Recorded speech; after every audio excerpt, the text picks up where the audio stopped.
est-ce que bayebi pe ke Kanambe zalié ou be bango bayebi ka comme na Kabila? Na pe Sabino quand même, on a un point parenthèse. Tu vois une réunion moko boye. Balobi na nga boya. Balobi réunion oyo bazo conseil yo. Réunion conseil. Ils ont écrit na bato ba poussa na pe na nga bayebi. Bazo ibisa yo que non ko toucher kutu po etali tribune na yete tika bongo. Na bato oyo balingi Congo. Ba pasteur bo bimisa bandimi ava bandimi wana ba koma bandimi na bino.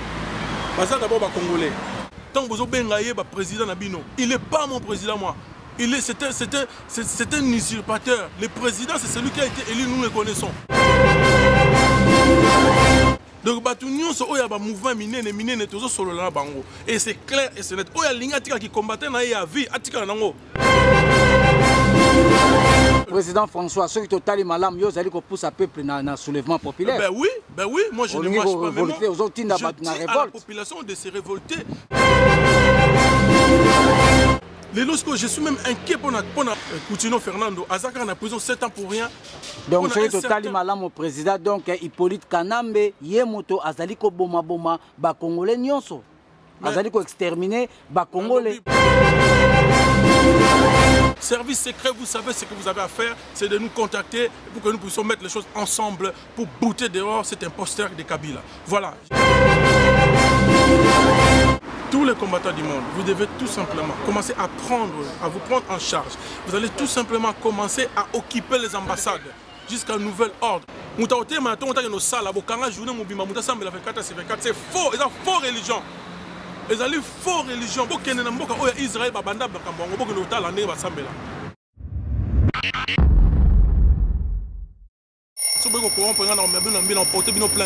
voilà, je vais vous porter plainte. Si vous venez me corrompre, je vais vous porter plainte. Moi, François Mboukou.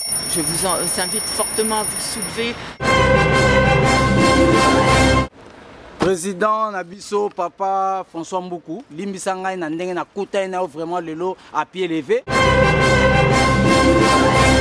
Il me semble que ce pays s'appelle la République démocratique du Congo. Il faudrait peut-être que M. Kabila, s'il a un petit peu d'intelligence, hein, je dis un petit peu d'intelligence, prenne un dictionnaire et regarde ce que veut dire le mot démocratique. Pourquoi nous pose pour l'église, de mobiliser la population, et moi j'appelle aujourd'hui au soulèvement populaire. Kabila, je m'adresse à vous. Monsieur Kabila, vous avez trop fait. Et vous avez trop fait. Mais sachez qu'un jour, nous les Congolais, nous allons vous juger. Et vous serez traduits en justice. Vous allez répondre à tout ce que vous avez fait dans ce pays. Et j'appelle encore pour la deuxième fois au service secret européen de pouvoir nous joindre, de pouvoir nous parler. Et vous me connaissez, vous nous connaissez. Travaillez avec nous pour que nous puissions libérer ces pays, pour que nous puissions mettre cette population. Et nous et pour vous, il ne faut pas avoir peur pour vos intérêts. Maman Sylvie, bonjour. Bonjour. Excusez-nous vraiment de vous prendre à l'arraché avec le président François Mboukou. Est-ce que vous avez une ou deux mots à dire à propos de la mort de Alain Mouloto? Il y a des pasteurs soi-disant et je vous mets en défi maintenant. Ça suffit. Coutinho est toujours en prison. Faux pasteur. Et je vous le dis clairement, vous êtes des faux. Parce que si vous étiez de vrais, vous allez défendre la population. Vous allez défendre le peuple. Et là, je vous mets en défi aujourd'hui. Moi, j'ai montré la preuve dans la église pour Mboka. Donc, Kanambe, Balingi et Lisusu, Atamukete, na Bana Maria Balobi, il faut akende. Mais je suis révoltée.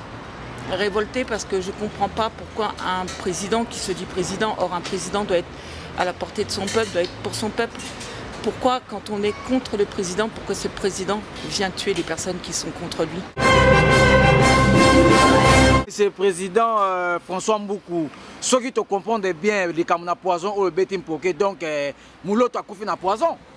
Mais bon, donc vous allez confirmer au peuple congolais que Alain Mouloto a couffé na poison, Babomié. Touché, triste. Je vais retirer mes lunettes parce que je voudrais que Kabila me regarde dans les yeux aussi. Pays nini oyo Ceux qui montent à l'obé mabé, montent à l'obate. Mais c'est dans quelle république nous vivons? C'est quoi cette république-là? Et en plus, vous n'arrêtez pas de l'appeler la République démocratique du Congo. Mais c'est grave ça. Quelle est la démocratie qu'il y a là-dedans? Et vous n'avez pas honte de dire que c'est... Et vous devez avoir honte de ce que vous êtes en train de faire. Et vous, les collabos, je vous dis franchement. Et vous serez jugés. Ne vous inquiétez pas. Partout, nous allons vous traquer. Donc effectivement, président Olingi a rassemblé tous les combattants. Au bas à la derrière projet on a la libération. D'accord. Tous décider ensemble. Faire une. C'est très important, président François Mboukou. Peuple azali kozwa ba info nyonso te oyo bino bozali koloba. Ezako comme na Kinshasa te.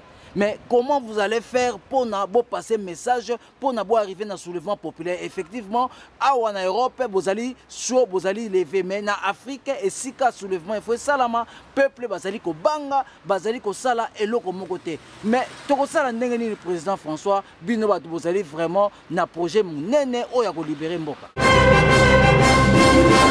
Les mécanismes doivent se faire par rapport au rassemblement. Bon, vraiment. En juin, il y a même groupe Gaël. En juillet, tout le monde est Christian, le même groupe. Si on a août, tout le monde est papa, il a un koufi sur mon lot, koufi. Mais non, vraiment. Bon, on va un moment pour le baguette, non? Tout élément. Je ne comprends pas pourquoi il se dit homme alors que pour moi il n'est pas un humain. Donc je suis vraiment révoltée. C'est pour ça que j'ai retiré mes lunettes pour qu'il voit bien mon visage. Il n'est pas fait, il n'est pas prêt de pas le voir non plus. Le président François Mboukou, tout le monde est vraiment l'élo. Vous allez na kanda mingi. Pour eux vraiment vous allez humble, vous allez motona boigna et puis vous allez patient, vous allez na kimia mingi. Ba pasteur mingi, ba BBC président. Tout le monde va pasteur mingi, oh pena peuple a qui confiance, ba BBC réputation, il y a ba pasteur na ba homme de Dieu. Mais effectivement Nzambe ala la kate bino ba intellectuel et puis ba pasteur bozali, boye ko revendiquer ba message oh vous allez ko lancer. Vous allez sûr que eko passer.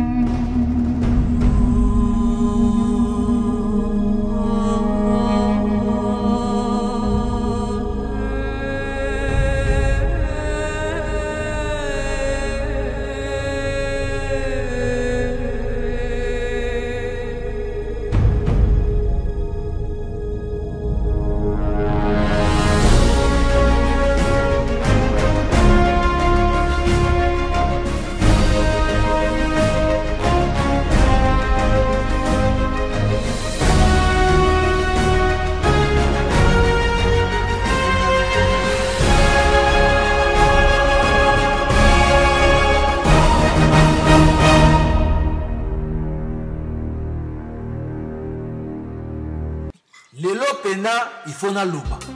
Kanambe komo na yo zali kokende. Manda oyibaki ekomi na suka makongo. Ngai GN artiste engagé, musala na ngai c'est koloba vérité. Ekekwa na mbala kaliwate pona kokufa na peuple na ngai. Fils Evala oyibaki manda ya 2011 okanisaki ke ezali seko. Tokomi kokende kosuka ozali kokende. Yo na bayibi banguda na biso bato nyonso bavandisi oyo na kiti bokokende. Oyoki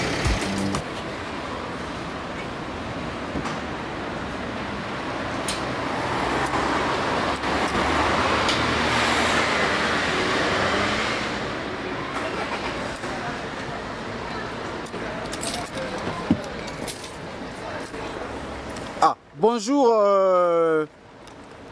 président Nabiso papa François Mboukou limbisa ngai na ndenge na kuta na vraiment lelo à pied levé au premier attaque au premier matin pour na luka ki yo makasi depuis vraiment na zwaki yo na radio dernièrement limbisa président to moni pe bozali na maman marqué maman pe alembi moke kasi na besoin na tuno mituna moko o vraiment bato mingi basengi ngai balobi na luka yo mbango parce que au leka ki na radio dernièrement nous les combattants.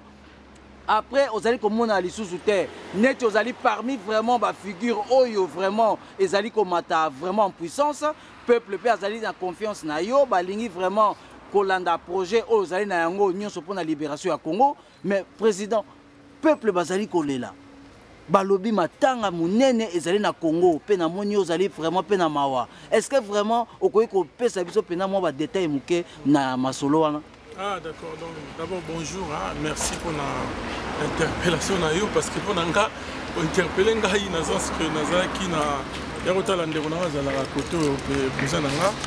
Mais c'est vrai que lelo nazana mamingi na mutema pona makambo yo ezoleka na mboka to ko perdre mutu munene na mboka lelo au nom de Alain Mouloto qui est un ami. Lelo namoni que esengeli vraiment biso ba congolais toyeba eloko tolingi. Parce que là, je vous dis franchement, Nazana Kanda et Liwa ya Mutu a quoi côté. Mais comme na Congo, Liwa est comme une façon de faire les choses, de détruire les gens, de beau mabatou. Et nous, je pense que nous devons en tout cas pousser au bout. Et si réellement nous sommes des hommes, nous devons nous mettre debout pour pouvoir libérer notre pays totalement. Donc les lots, Nazana vraiment ma casse, c'est vrai dans mon thème. Et nous souhaitons d'abord vraiment condoléances à la famille à Alain Mouloto. Et puis nous avons moi Sinaé, Baïbake, Baza Bangomokote, tous ensemble. Et que nous avons interpellé surtout Basal Nzambe. En tout cas, Akoufi, Azali, Moto, Yakatanda, Bonzambe. Donc Seigneur Bisso Basal Nzambe, Toyeba, pour revendiquer quelque chose. Toyeba, Koyeba, Koloba. Tant et Koki a refondé na regretté na yoki mawana kanda na mutema tant on a zoka batuazo banagisa ça na libre quelques vidéos na tamingi tem na quelques vidéos to bana nukino nzambe mutu aspesa kanzambe mutazui. Il faut arrêter ces discours là. Ces discours là, vous êtes en train d'aliéner les gens. Il faut arrêter vos discours là. Et je pense que les hommes de Dieu doivent orienter leur discours autrement. Il faut orienter le discours autrement pour la population. Oyo a commis aliéné. La population est aliénée, la population n'a même plus à revendiquer quelque chose. C'est grave. Donc, bango et BBC bango. Maintenant, il faut changer de websa bango. Naï personnellement, je s'engage dans le combat 100%. Dans l'église, na kanga yango. Ce n'est pas l'église qui me faisait nourrir. L'église, c'est qu'on a coupé sa population, on a coupé sa peuple. Avant, le peuple, on a combattu comme Bandini, basé dans le peuple congolais. Donc nous devons savoir que nous avons un grand rôle à jouer dans cette situation aux îles Kalamboka. Donc nous n'allons pas laisser la mort de Alain Mouloto pour rien d'engouana. Et nous sommes en colère. Et cette fois-ci, cette colère est vraie. Et c'est une colère sainte. Que Dieu aille son âme et que la terre de nos ancêtres puisse vraiment recevoir son âme et qu'il se repose en paix. Mais président Limbisa Biso, ce qui te l'anime à l'âme, c'est que Babomi est Koboma ou bien Dengeni, Liwa et Alain Mouloto. À l'obi na vidéo, Makambo Bango Balingi va te barater. Ce qui m'a mis côté le Babomi, tout le monde a dit passer Lukusa. Babomae, tout le monde dit Lelo Alain Mouloto, tout le monde dit Bachebeya, Batungulu, Aimé Kabila. Aimé Kabila, l'enfant légitime de Kabila, Babomae. Et nous avons vu même la famille Alain Zolo Bayango. Liwa oza liwa moko normalité. Yemoka loba ki ba poisonner. Est-ce que bisum to lobiango? A quelle Afrique du Sud ba soigner a luki ndenga nyoso mutabata luka asali oya ko sala. Et cet homme là c'est une perte pour nous. Les ali perte munene. Alors nga nazo telema lelo nazo bango clair étant leader spirituel nazo lo bango lelo que nous devons vraiment montrer à ces gens-là, ces Rwandais qui occupent notre pays, que le temps est proche pour eux. Et moi, je suis là, j'appelle aux autorités européennes, aux services secrets européens, de nous aider. Nous sommes prêts pour mettre en place, pour mettre en place l'été congolais ou le printemps congolais ou le printemps déjà passé, l'été congolais ou l'automne congolais. Parce que Kabila ne peut pas rester là jusqu'au mois de décembre. Nous voulons que Kabila puisse partir. Et nous sommes prêts. Mais les Occidentaux, vous n'allez pas faire sans nous. Vous devez faire avec nous. Et nous sommes prêts. Nous sommes prêts pour mobiliser cette population. Mais nous avons besoin de moyens pour pouvoir arriver. Alors pour nous, pour moi personnellement, c'est mon avis. Et je pense que c'est aussi l'avis de beaucoup des hommes de Dieu que j'ai parlé avec eux tout à l'heure. Alain Mouloto, pour nous, c'est un martyr de la libération du Congo. Cet homme a dit des choses que personne n'a pu dire. Il y a des pasteurs soi-disant, et je vous mets en défi maintenant. Ça suffit. Coutinho est toujours en prison. Faux pasteur. Et je vous le dis clairement, vous êtes des faux. Parce que si vous étiez des vrais, vous allez défendre la population. Vous allez défendre le peuple.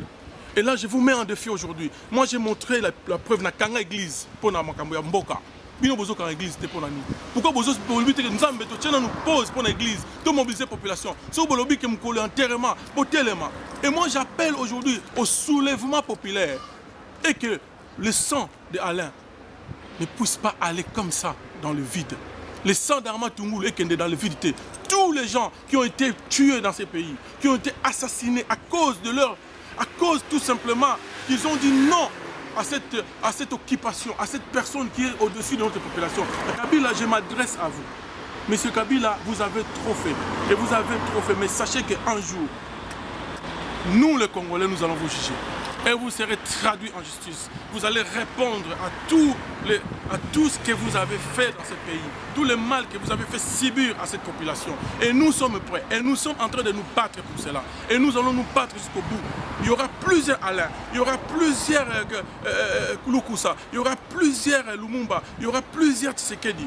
Et Tshisekedi nous a dit, vous l'avez bloqué. Vous lui avez dit non, qu'il ne puisse rien dire. Mais lui, il n'a rien dit. Mais il y en a plusieurs Tshisekedi maintenant qui parlent. Il nous a dit de nous prendre en charge. Moi, je me prends en charge. Et je suis prêt à mettre qui ce soit en défi pour Namboka Nabiso. Moi, je suis prêt pour Namboka Nangaï. Nalingi Mboka Nanga et la libérer immédiatement. Et j'appelle encore pour la deuxième fois au service secret européen de pouvoir nous joindre, de pouvoir nous parler. Et vous me connaissez, vous nous connaissez. Travaillez avec nous pour que nous puissions libérer ces pays, pour que nous puissions mettre cette population. Et nous et pour vous, il ne faut pas avoir peur pour vos intérêts. Le Congo est pour tout le monde. Nous voulons un Congo ouvert. Nous voulons un Congo où la démocratie aura lieu. La vraie démocratie prendra place. Voilà ma colère d'aujourd'hui. Je suis venu faire appel à toute la population congolaise de pouvoir se lever. En tout cas, le problème, moi, c'est le Congo. C'est le peuple congolais qui souffre. Vous allez mettre des choses si vous incitez. Faites comme vous voulez. Mais nous avons notre but au nom de tous les combattants du monde. Tous les combattants du monde, vous devez tout simplement commencer à vous prendre en charge. Vous allez tout simplement commencer à occuper les ambassades jusqu'à un nouvel ordre. Nous allons le faire cette fois-ci. Vous allez prendre, je prends ma responsabilité. Je vous le dis clairement. Prenez toutes les ambassades où vous êtes, dans chaque pays où vous êtes. Prenez les ambassades. Prenez ces ambassades-là, comme ça nous allons mettre par terre ces régimes d'usurpateurs Kabila, qui a pris l'autorité dans ces pays, qui veut détruire ces pays. Nous avons vu nos frères tunisiens, nous avons vu nos frères égyptiens, ce qu'ils ont fait. Et nous allons le faire au Congo, ne vous en faites pas. Nous demandons tout simplement les moyens. Ces moyens doivent arriver plus vite que possible. Service secret, vous savez ce que vous avez à faire, c'est de nous contacter pour que nous puissions mettre les choses ensemble pour bouter dehors cet imposteur de Kabila. Voilà, je suis vraiment en colère. Et vous les pasteurs, je vais vraiment vous interpeller aujourd'hui.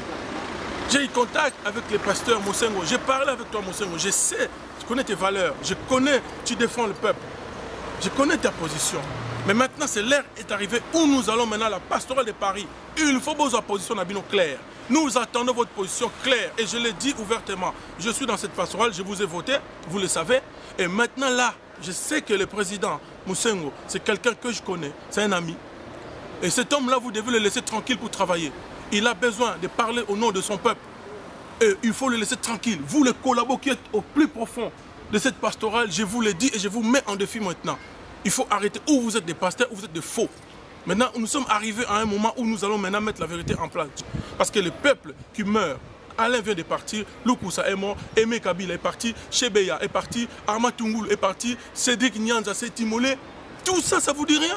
Si nous sommes réellement les vrais pasteurs, nous devons défendre la population. Nous devons défendre le peuple. Les viols de Goma aussi. Les viols de Goma, les femmes violées, les enfants violés. Et les enfants sont en train d'errer dans les bois, dans les champs. Et nous sommes devant des églises. Il faut arrêter ça. Il faut arrêter ça, s'il vous plaît. Il faut qu'on arrête en gros. Parce que le peuple est aliéné. Le peuple est arrivé à un niveau où il va sauter. Civisme, mais il a raté dans la matière Nabino. Bolanda, prédication, pasteur Lukusa. Bilo Aloba, il a dit des choses vraies. Mais qui a cru? Aujourd'hui, il est où? Système à poison. Bozobo Mabatu. Voilà,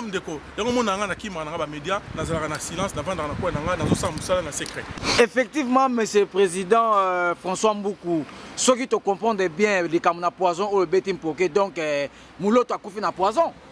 Donc vous allez confirmer au peuple congolais que Alain Mouloto a couffé na poison, Babomié. Mais accueilli en Afrique du Sud, Ayaki Awa. asali ba ono sako sala mutabatu to moni kutu ke ti le longa mo dans le ba on na famille ba ko lo ba yango bande ko o ba za proche na ye kuna na Kinshasa ba ko lo ba yango. Donc je pense que biso to na kati ba ninga to sana ba on na groupe ya RVPC. Ils ont un on a biso mususu azali proche, azaki proche à l'aide à Outaki Kinshasa. Ba yebiete tozo sala ba investigation ba misala belle tozo sala. Mais mouton dans la commune na Kinshasa ba kutana ala yebisi clair. Hein? Mais ils ont soupé et ils allaient comme peut-être population est bien votée. Ils ont dit que Alain Azaki comme ça il faut que abriguer pour Azaki une position claire politiquement. Comment qu'on la vérité Azaki contre Banti Valère, il était contre ça. Mais alors pays ni oyo ceux qui montent à l'obi mabe montent à l'obate. C'est dans quelle république nous vivons? C'est quoi cette république-là? Et en plus, vous n'arrêtez pas de l'appeler la République démocratique du Congo. Mais c'est grave ça. Quelle est la démocratie qu'il y a là-dedans? Et vous n'avez pas honte de dire que c'est... Et vous devez avoir honte de ce que vous êtes en train de faire. Et vous, les collabos, je vous dis franchement. Et vous serez jugés. Ne vous inquiétez pas. Partout, nous allons vous traquer. Et nous sommes en train de militer ici en Europe. Nous sommes en Occident en train de dire des choses. Et nous sommes là en train de pouvoir pousser les portes. Et ces portes-là sont déjà ouvertes pour nous. Et nous nous battons jusqu'au bout pour vous faire partir et vous juger. Donc, Président François, ceux qui total malam, vous allez pousser le peuple dans le soulèvement populaire. Ben oui, moi je ne marche pas même. Je dis à la population de se révolter parce que quand une population est réprimandée, mais chaque personne a le droit de sa liberté. Et ça, la liberté à Moutunion, à Lingi, liberté, il faut arracher en haut. Mais nous n'allons pas avoir la liberté en restant chez nous. La population qui chasse et qu'on y a comme et moi, on a compris qu'il y a beaucoup de manœuvres là-dedans. La population a des informations, ils ont les Kanakats à combattre. Ils ont informé. Il y a des Congolais. Mais point on appelle très important, Président François Mboukou. Peuple azali kozwa ba info nyonso te oyo bino bozali koloba ezako comme na Kinshasa te. Mais comment vous allez faire pour passer message pour arriver dans le soulèvement populaire? Effectivement, en Europe, vous allez lever, mais en Afrique, et si le soulèvement, il faut salama, peuple, ko banga, ko sala, et l'autre côté. Mais, le président François, vous allez vraiment un projet néné, ou libérer Mboka. Ben oui, nous avons toujours travaillé dessus. On est en train de travailler dessus. Nous avons dit que nous avons déjà les matériels pour la télévision. Nous avons appelé les Congolais de venir pour nous aider. Bazoyate. Bon, comment la population va au coca? Biso tout ça, quand ça fait que tant tous militaires qui battent au bazo sunga biso ba opesa biso nyonso. Non. Mais il y a un moment où les choses vont se déclencher, les mécanismes doivent se faire par rapport au rassemblement. Ceux qui doivent se rassembler, biso nyonso ensemble. Et on tous autant na bande comme sur les gens de téléphone, batu États-Unis ba benga ngalo biso soleil na bango, batu et ça c'est mon bon batté hein. Donc batu nyonso oya ba mouvement minene tous solo na bango. Et c'est clair et c'est net. Oya linga tika qui combattait na ya vie atika nango. Donc moi, effectivement, président Olingi a rassemblé tous les combattants au bas à la derrière projet on a la libération. On a décidé de tous décider ensemble faire une clé tout à fait tout ça forum ce qui Kabila en septembre fin août. On a précisé bien ce qui a fait août oui tout ça forum mais ce qui a ça parce que toujours travailler toujours pousser ma porte pour mouton kende parce que ça suffit là. C'est trop. Nous n'avons plus peur de rien du tout. Moi, je le dis devant la caméra, j'appelle au service secret français ou européen de nous aider. On est prêts. Aidez-nous. Parce que nous avons besoin avant que ça devienne dur. Parce qu'après, vous n'aurez plus à maîtriser cette population.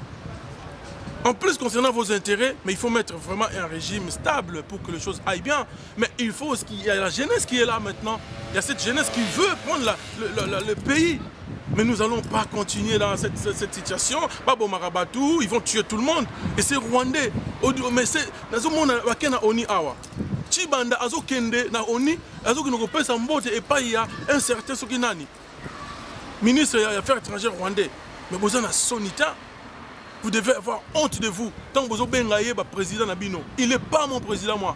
C'est un usurpateur. Le président c'est celui qui a été élu, nous le connaissons.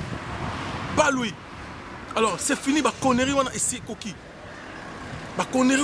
Donc nous devons maintenant nous organiser, nous devons être ensemble. La combat na ya libela wana ko fingara batu combat moko boye kaka ko lobaka ke yo za collabo tous ces histoires là votre problème. Moi j'ai ma vie, na vie na mboko, na gagner vie na Kabila ta. Mais vous n'avez pas honte, hein?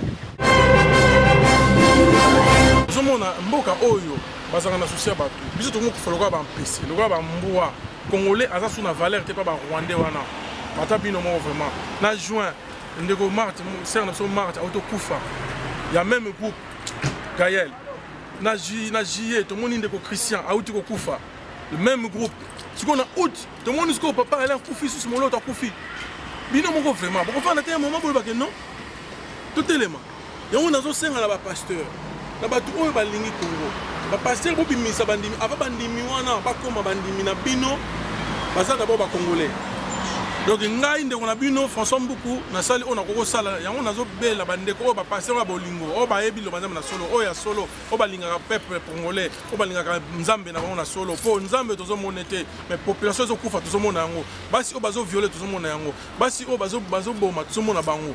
Donc nous devons maintenant avancer, nous devons faire des choses sérieuses et nous devons nous organiser, nous rassembler autour pour pouvoir maintenant nous présenter. Ngai, c'est vrai, mais tant que nous sommes clairs, photo sangana. Donc ça veut dire que je pourrais dire aussi que la politique n'est pas la magie. Dans la politique, il faut avoir le réalisme politique, ce n'est pas la magie.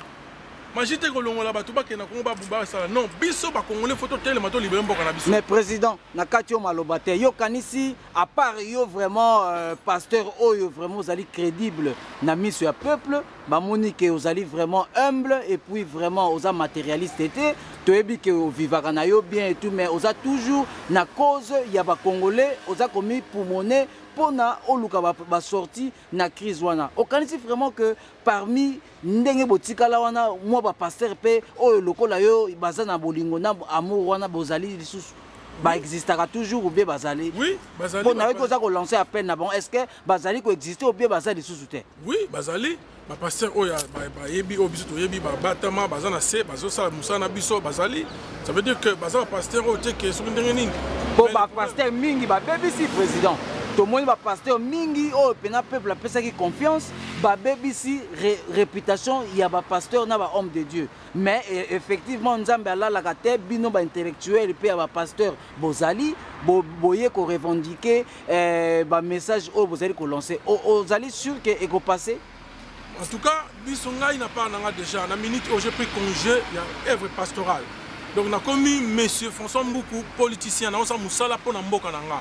Donc déjà il y a pasteur Ezali mais tika la vie mais na minute oyo naza politicien donc naza d'abord peuple congolais pour nazo bunda pour mboka na ngai donc je me bats pour mon pays mais il faut savoir aussi que na combat oyo il faut que ça structurer en gros parce que les lots ils ont battu musu soko lobby par exemple Kabila za kana ka obenge Kabila aussi problème soko obenge Kanambe aussi va s'appeler non mais non so boké na ba ministère des affaires étrangères bato ba kenda ko kotsa nzo rappeler bango déjà pour mikole ki nazo ki ba nouvelle awa ba ebisinga ke ba congolais musu bazo ko kotsa ba papier kuna bo kende obebisaka bo kotse ko sa buzobo bozo sala na bo continuer yango bozo comprendre te ke mboka ezo kende mboka za na pasi ole to sangana to za na bomoko bozo ko sala mambo ezanga tina donc une question na yo journaliste engagé na ko loba yango clair mais nakati ya combat oyo soki mutu a lobby likambo to yo kana ne loko ni na lobby.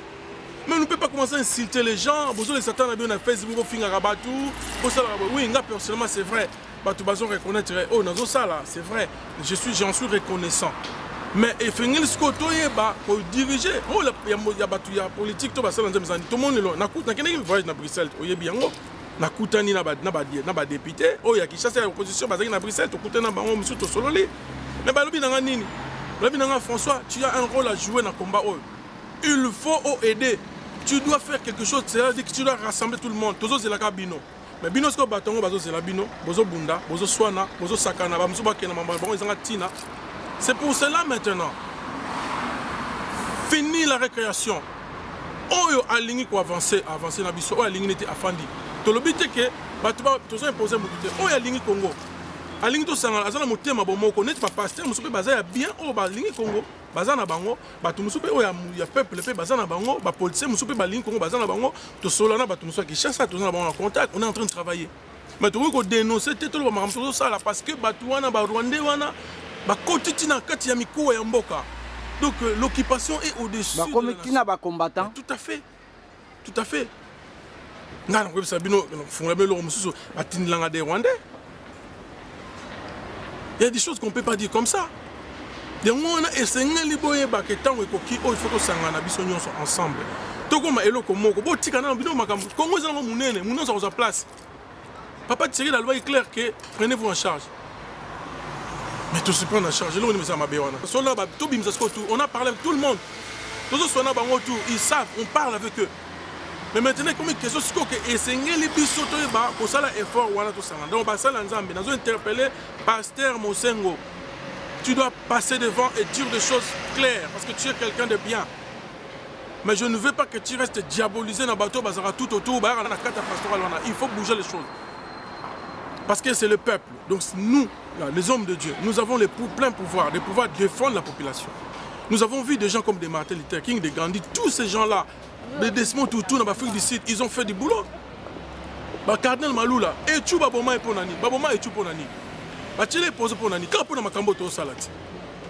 Luku sa bachile pose pour makambo to sala. Les lorsque je suis même inquiet pour Coutinho Fernando, Azaka en prison 7 ans pour rien.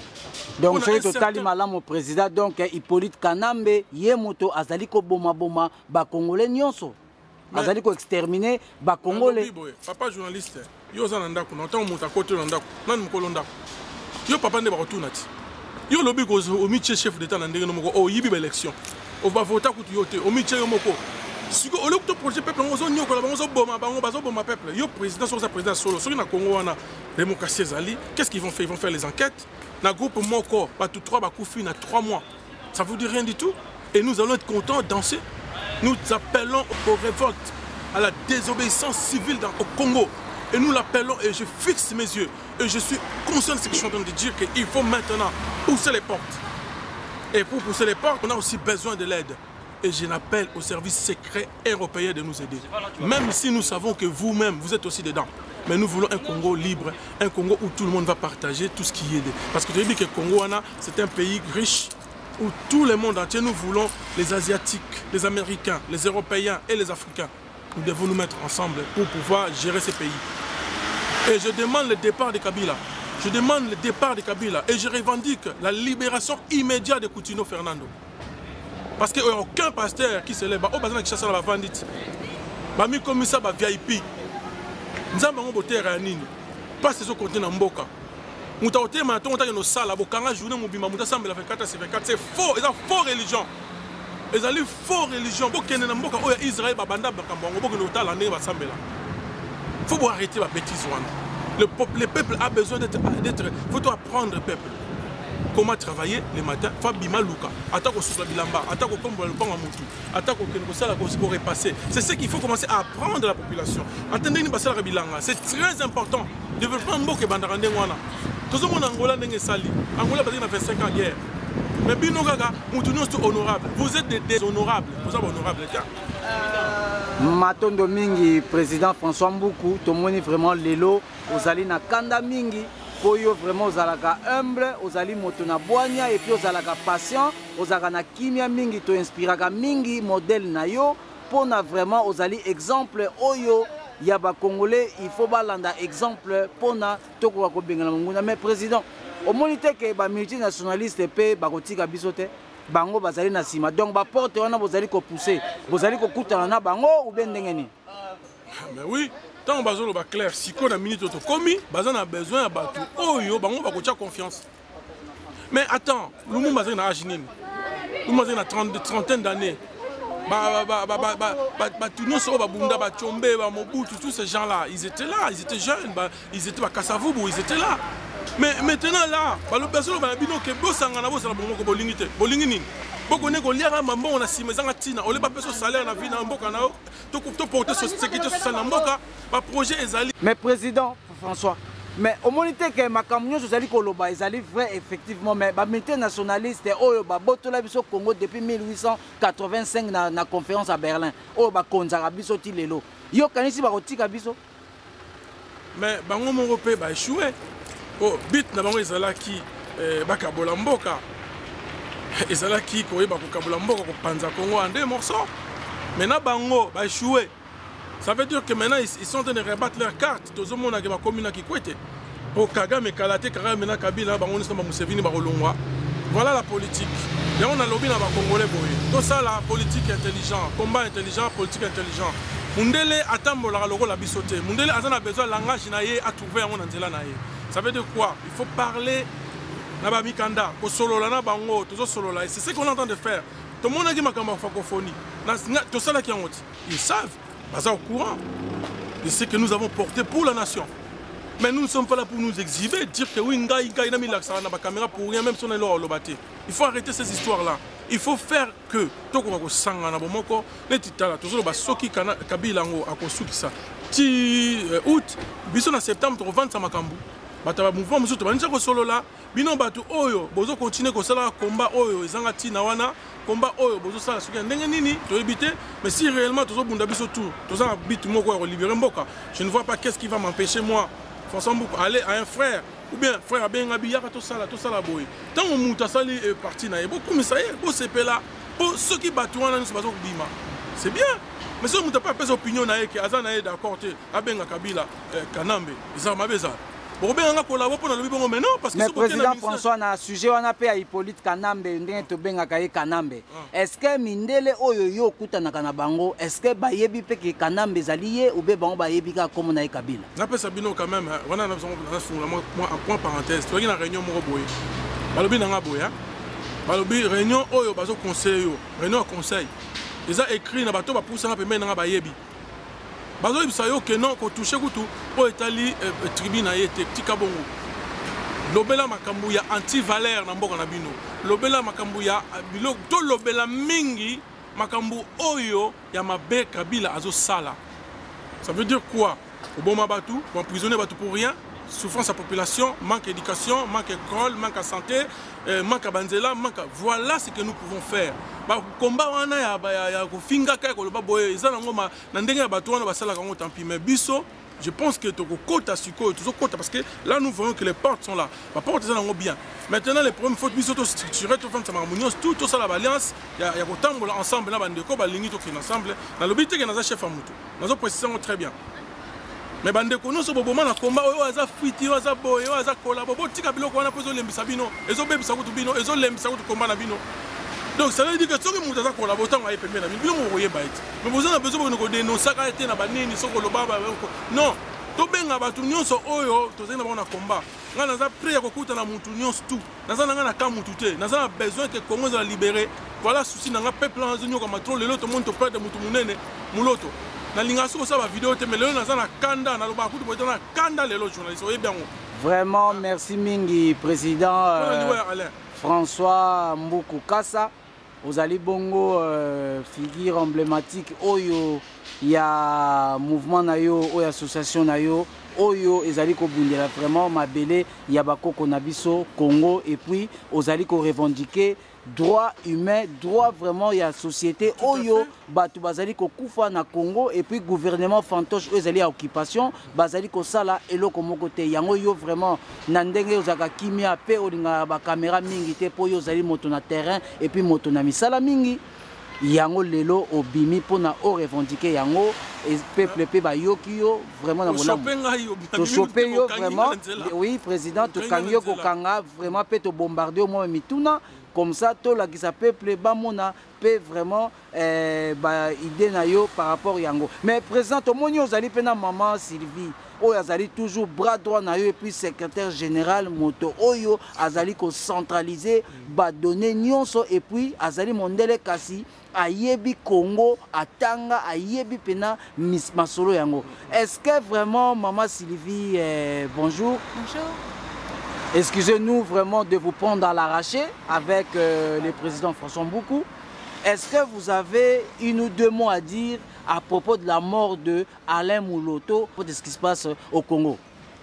Tout d'abord, je voudrais adresser mes condoléances à toute la famille d'Alain Mouloto, à sa femme, à ses 4 enfants, ses 2 filles, ses 2 garçons.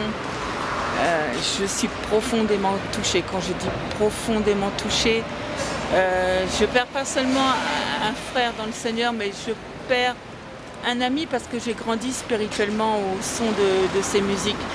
Donc je suis touchée, triste.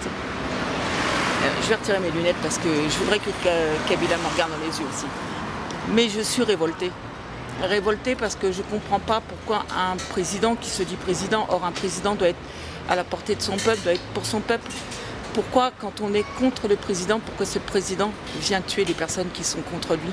Or, comme tout à l'heure mon mari l'a dit, il me semble que ce pays s'appelle la République démocratique du Congo. Il faudrait peut-être que M. Kabila, s'il a un petit peu d'intelligence, hein, je dis un petit peu d'intelligence, prenne un dictionnaire et regarde ce que veut dire le mot démocratique. Le mot démocratique n'est pas assujetti au mot meurtre, au mot viol, au mot tuerie, au mot escroquerie, à tous les noms d'oiseaux qu'on peut lui attribuer. Et quand j'entends qu'il l'appelle fils de chien, je crois que même ce mot-là n'est pas trop bas pour lui. Je suis désespérée je suis française, hein, mariée à un Congolais, mais je pense que pour être ami du Congo, on n'a pas besoin d'être né au Congo. Moi, mon cœur, il saigne quand j'entends qu'il y a 8 millions de morts, et mon cœur saigne quand j'entends que la moitié des victimes d'enfants sont des enfants de moins de 5 ans. Là, ça me met hors de moi. Par contre, je suis contente quand j'entends tout ce que fait le docteur Mukwege. Là, je suis contente, je bénis cet homme-là. Je l'encourage aussi à continuer cette lutte qu'il mène. Par contre, tout ce qui se passe, ça me révolte. Et je comprends aussi pourquoi le peuple congolais du pays ne se révolte pas. Parce que leur premier sujet du matin, c'est de chercher à manger. Il est sûr que quand on affaiblit un peuple, quand on l'affame, quand le peuple est affamé, il ne va pas chercher à se défendre. Ça, je comprends pourquoi Kabila fait ça. Mais je ne comprends pas pourquoi il se dit homme, alors que pour moi, il n'est pas un humain. Donc je suis vraiment révoltée. C'est pour ça que j'ai retiré mes lunettes, pour qu'il voit bien mon visage. Il n'est pas prêt de pas le voir non plus. Hein. Donc je suis révoltée, j'appelle toutes les mamans, j'appelle toutes les sœurs, tous les hommes à se soulever. On a besoin de tout le monde, que ce soit français, congolais, belges. J'appelle tous les combattants belges aussi à nous rejoindre. J'appelle tous ceux qui vont me reconnaître de toute façon parce que je suis connue, j'accompagne mon mari tout partout. Donc j'appelle tous ces gens-là, tous les combattants de Belgique, d'Allemagne, d'Angleterre, des États-Unis, à vraiment se soulever parce qu'on ne peut pas laisser ce meurtre, parce que j'appelle ça un meurtre impuni. On ne va pas me dire que 3 membres du même groupe meurent à 1 mois d'intervalle. Je crois qu'on a suffisamment d'intelligence pour comprendre que ces personnes-là ont été tuées et toute justice sera punie aussi. Donc je vous invite fortement à vous soulever, à être solidaires, à nous prendre en main, parce que ça nous prendre en main, ça a été dit par le gouvernement français lorsque Hollande a été faire l'affront à Kabila. Ça a été dit par Tshisekedi. Donc prenez-nous en charge, qu'on se prenne en main, qu'on se prenne en charge. Et on y arrivera. Il faut aussi avoir l'espoir. C'est pas parce que Kabila est en poste que Kabila va rester indéfiniment. Non, on est plusieurs millions. Même si on doit donner notre temps, on doit donner de nous-mêmes. Mais on y arrivera. Que Dieu vous bénisse. Ngeta. Ngeta, merci maman Sylvie. Vraiment, j'espère que le peuple congolais ont reçu 5 sur 5 votre message. Merci papa. Vraiment, monsieur le président François Mboukou, n'a bandi vraiment, n'a joué que à la paix arrachée. Na moni pe maman vraiment azali na bolembi alembi na koyi kotika bino sikoyo bokende kasi tokoyi kokabwana bongo te yebisa biso vraiment maloba no ya suka pona opesa pe mwa mateya na balandi nyonso o bazali kolanda yo na Guyen TV Code 21. Oui, merci. Vraiment, je suis engagé dans Ojo Sala comme Moussala parce que c'est vrai que je ne m'y attendais pas que nous écoutons Awa. Et vraiment, nous avons très touché dans vraiment engagement dans Ojo Sala pour Namboka. Le Congo, ça se souviendra de Tolobaka. Je pense que nous sommes tous malamu pour Namboka. Vérité, bimana kaka. Mais aux hommes, quoi qu'il arrive, nous sommes mais tout tikande sikoyo quoi qu'ils arabatu. Faut arrêter ça. Ennemi n'a pas commun, ennemi moko kabila fabima. Kabila faut kende atika mboka na biso. Ça c'est vraiment wana ezali base de donner na biso nyonso. Donc alors ça sert à rien ya ko se faiblir ça ka ya ko bako intel bobo tika bloko wana to se to misanga na biso tout donc ça force wana bomoko. Oliembo lelo bo lemu ko no oliani mboka no kende. Donc ça sert à rien du tout. Donc ngane na za a lelo na ko lo bango lelo. Naza na ngala na mukuteo combattant nani o bato na bayaka koluka bato ba so beko corrompre ngana na mbina porter bino plainte. Voilà, je vais vous porter plainte. Si vous venez me corrompre, je vais vous porter plainte. Moi, on s'en beaucoup. Je vais vous amener au commissariat et les policiers vont vous arrêter. Si vous osez de le faire, vous allez le voir et je vais le faire. Parce que le peu que je gagne dans ces pays, ça me suffit pour aider les gens qui souffrent dans le Congo. Là, on a besoin de salité, de besoin de Congolais, mais biso un jour, tous en souci, on a peuple à quoi bimana tongo, peuple à quoi bimana sala, azopenda kunai azala bien. Donc on a les alliés concernant le peuple congolais, botozo bunda. Pour ça, mais la pona biso makasi, bande on a biso bazo kufa, tous mona, biso pe ba vie neuf en danger, to yebi yango. Mais tozo bunda po ezali bitumba oyo tondima ekokota. Nazo senga ba pasteur oyo ya solo. En tout cas, toza na pastoral à Paris. Awa, pastoral à Paris okoki organiser les marches pour dénoncer 3 morts oyo ekufi na groupe Gaël. Pour na biso RVPC tozo lo ba clan na bande comme ça na ba on mouvement, ba parti mususu ba tunzo oyo baza na biso, tozo lo ba boyeke Alain Moloto azali martyr ya libération ya Congo. Amen. Il est le martyr de libération parce qu'il a dit des choses vraies que les gouvernements n'aiment pas. Et c'est ce que nous sommes en train de faire. Lui, il a fait là-bas. Il a payé sa vie. Maintenant, je m'approche et je m'adresse à vous, les Occidentaux, les services secrets européens. Comment nous pouvons aller combattre ces gens-là si nous n'avons pas de moyens, si nous n'avons pas vous derrière nous? Mais le Congo est pour tout le monde. Le Congo est là pour tout le monde. Nous voulons tout simplement que les choses soient mises en place pour le bonheur de tout le monde. Nous voulons tout simplement un état de droit. Vous ne voulez plus le coup d'état, mais vous voulez la démocratie. Mais nous voulons maintenant, nous vous proposons les marchés là. Nous sommes en train de les faire déjà, nous travaillons dans ce sens-là. Et nous sommes prêts, tous les projets sont en place. Mais nous ne pouvons pas nous exposer parce qu'on nous tue comme des mouches. Et vous êtes où, vous, services secrets européens? Mettez-vous derrière nous, nous sommes prêts pour pouvoir renverser ces gens-là. Et j'appelle tous les combattants. Que ce soit au Bolongola, au Nani, j'appelle tout le monde. Makmoutor Longola Zate. Oh, Aïbi Keza Congolais. Le 4 mois de septembre, Soki Kabila Rosa, toujours août. Pour l'instant, ils allaient. Pour l'instant, ils allaient sous temps. Mais président, mais il faut que la histoire en France. Tala ndenge ba maki zalaka de Gaulle azaki na Londres. Tala maki ndenge zalaki zako sala musala na kati infiltration kasi biso na groupe na so infiltré ba yakate. Na RVPC to kanito mona combien? Mais to tika ba kenda ka ba mo ba santa ba mo ke to moni ba. Mais ça une façon de travailler mais pour ne pas aller crier na ba caméra. Ceux qui battent na ba yebo bango. Mais ça sert à rien qu'on détruit combat, qu'on le barre n'importe quoi na kati ba Facebook. Il faut arrêter ça. Donc nous devons tout simplement, nous demandons aux services secrets européens de nous aider, d'être derrière nous pour que nous puissions faire l'été congolais 2013 ou l'automne congolais 2013.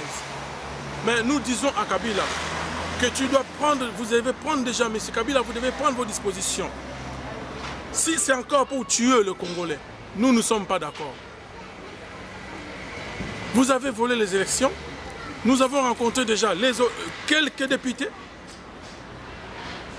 Vous croyez que ces bandes de gens qui sont tout autour de vous, Parlement, ce n'est pas un parlement, c'est un parlement des idiots qui vendent leur pays, qui vendent leur peuple. Il y en a d'autres qu'il faut renverser le système à Kalawana, il faut qu'on l'ait. Et nous travaillons dessus. C'est pour cela que j'interpelle plusieurs fois les services secrets européens de nous aider, de nous rencontrer pour pouvoir mettre ces choses en place.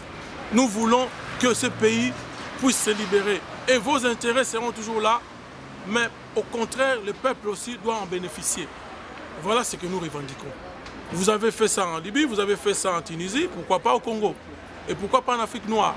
Et les Noirs, ce n'est pas des cons. Les Noirs, ce n'est pas des animaux, c'est des humains. Moi, je vis avec votre sœur, non?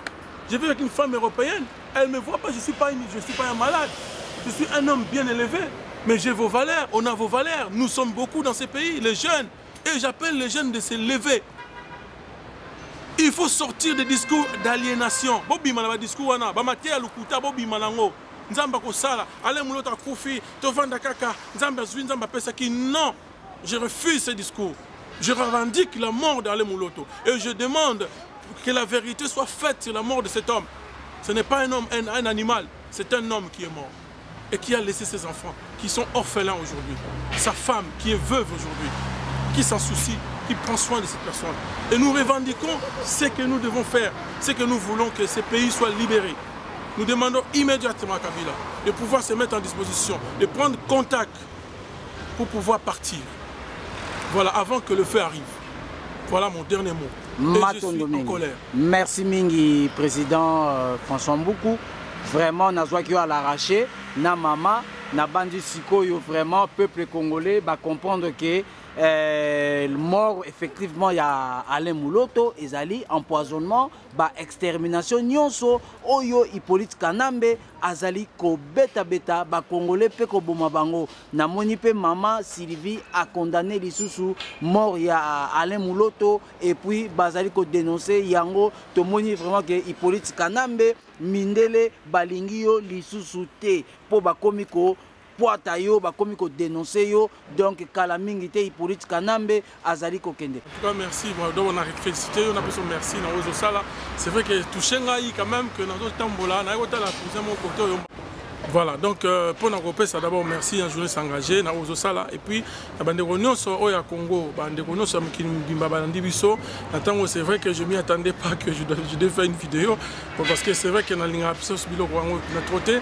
Mais je l'ai fait parce que dans mon déco à choper en Anzela, effectivement, maman appelle Lembi, je pense que les photos banda kokende parce que tant comme qui mambangu na kobenga ka ba congolais na bomoko yo kana yo kabila na zo bisa yo boende konangai que yo ozo kende. Donc il faut oyeba que ba congolais tous à la serra, to tambola na bomoko, to kamape na nzambe, to continuer ko sambe ngata mitema, mais to tika ba discours d'aliénation. Oyo to pesera bandeko ba vanda nzamba ko sala butu mo ite makambo ezate tango bio na Kinshasa bozola lisa population na ba église tous les jours bozola lisa bango bozolo baboy bozo tozo sambela oui mais nzambe tango osenga ke to sala ba marche pona ko revendiquer pona ko sala makambo ebele ba marche esalama bato bazo bunda ndenga ba bunda na ndenge nyonso tout pona Congo ezala libéré. Donc nazo pesa merci na bandeko nyonso balandi biso. En tout cas merci. Donc bino ba collabo boza pembe na Kabila. En tout cas, bino nde mutu bozo sala mabe koleka. Mais boye ba ke boko sala juger. Banana bato ya Mobutu oyo batikali na Kabila, oyo bazana Kabila lelo, ti boko na Kabila père. Donc bino bato oyo bozo sala mbetu. Ya ba dictateur bazo na mboka po boma peuple, po ba violer basi, po ba détruire batu. Entre-temps au passage, je pesa merci na docteur Mukwenge na musala zo sala oyo zo monana.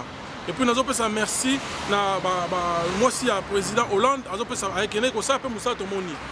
C'est vrai, beaucoup de gens oui, c'est là, mais nous devons être avec eux. Tout ça, on a choisi. Il faut que nous passe. Il faut que nous flatteries, c'est normal. Ceux qui Kabila d'ici fin août, en tout cas, Bisso, en septembre, en tout cas, il y a un rassemblement, pour ça, la déclaration, il y a Bomoko. Aux États-Unis, il s'agit de quoi? Qui déjà toujours sur là, les États-Unis, oyo bazo reconnaître que moko to vandi awa masolo ezande awa. Donc bino boko sanate masolo evandi awa pona mboka na biso. Bitumba oyo tina suka to kutana un jour na Congo pona lokuma nzambe. En tout cas na pesi bino merci ba congolais nyonso monde entier na ba ninga nyonso Congo ba linga Congo. Vraiment nzambe abatla bino mingi. Merci et ingeta. Merci mingi président. Vraiment tokoyi kotika osikoyo okende matondo ezalaki vraiment esengo na ndenge to yambio président. Lelo pena il faut na loba. Kanambe komo na ezali kokende. Manda oyibaki ekomi na suka. Qui un artiste engagé, musala na ngai c'est ko loba vérité. Ekoko na kaliwate pona kokufa na pembe na ngai. Visevala. Oyibaki manda ya 2011 okanisaki ke ezali seko. Tokomi kokende. Okosuka ozali kokende. Yo na bayibi banguda na biso bato nyonso bavandisi oyo na kiti bokokende oyoki Miriam Susuna obome bamama na sud Kivu mpona nini Kamiker Suzi Mateso obome bapapa na sud Kivu mpona nini yo Kanambe ene bisaka zonga na ngambo na mboka na bino ozali elongi molai ya biso te zonga kende epai babota yo Kanambe Bobobola Mvuluzi Metal Yoka Trio Universal Nalalite Butu Mobimba Pasina Motema Butu Mobimba Kokanisa Mobulu na mboka Bitumba Basoda Konyoko Lobana ya Kongo Kofiole Bamama ya Kongo Bana Mvuluzi nalali te butu mobimba pasi na motema butu mobimba kokanisa mobulu na mboka bitumba basoda koyiba biloko ya bana ya kini bana bazali koluka na pasi baartiste engagé baikutu ezalaka te mwinda kutu ezali lola na kinye mama bayokiko bana mvuluzi bolobaka verité oyo mvuluzi kimbangu alakisaka bino ingeta bino bato bokolibere Congo bobanga moto te bobanga nde nzambe ya molimo mosantu oyo ezali na bino boyoki basoda ole bozala nsima ya peple